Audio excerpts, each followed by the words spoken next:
Given how last year's playoffs ended with the Toronto Maple Leafs against the Florida Panthers in embarrassing fashion, a lot of people looked right to Sheldon Keefe and said, hey, this guy should be gone. And Keefe was always looked at as kind of a package deal with Dubas. It was Dubas's guy. So when Dubas hit the road and Treliving came in, it was looked at, okay, well, Treliving's probably going to wipe the slate clean here and get his coach in. But then Treliving came out and said that Sheldon Keefe is going to return as the Maple Leafs head coach and they're going to talk contract extension here. And of course, with the Toronto media, this is being dubbed as Sheldon Keefe's second chance with the Toronto Maple Leafs. And he even said himself, I'm looking at it like a new position. So I guess Maple Leaf fans should expect new head coach Sheldon Keefe here? But man, the one thing I've heard even more than trade Nylander, trade Marner, you can't win with Matthews, Tavares is washed up. Like, I've heard all these things from Leaf fans, but the one thing I've heard even more than that is fire Sheldon Keefe ever since they lost to Florida in the playoffs. And Leaf fans, I want to do a bit of a temperature check in the comments down below. What do you think now? Few months removed,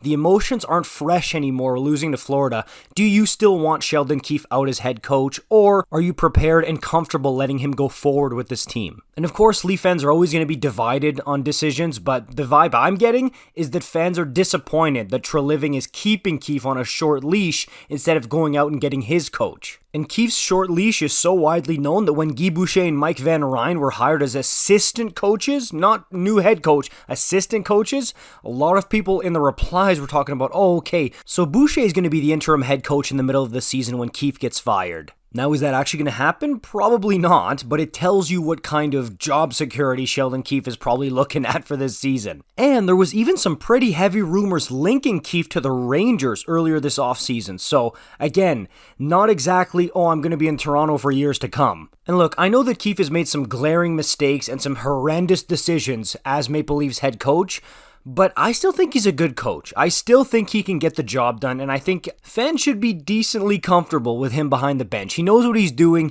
He's not a loose cannon. I mean, I know he gets ridiculously angry sometimes, but he keeps his emotions in check. And yes, he does get frustratingly outcoached sometimes, but in general, he's a good bench boss. Now, that doesn't mean that there isn't somebody better out there who can help take the Leafs to the promised land. No. There probably are some better options, but it just means that people who are painting Keefe as this incompetent guy who can't do anything right behind the bench, that's a little stretched out. It's not that. But again, I want to know from you guys, Leaf fans, is this a horrible choice to be keeping Keefe on, even on a short leash, going into this upcoming season? Should they have replaced him? Or is it good to let him ride it out? He knows the players, he knows the system. Let's keep going with it. They'll break through eventually. Let me know in the comments down below. Like, comment, subscribe. I'll see you in the next one. Peace out.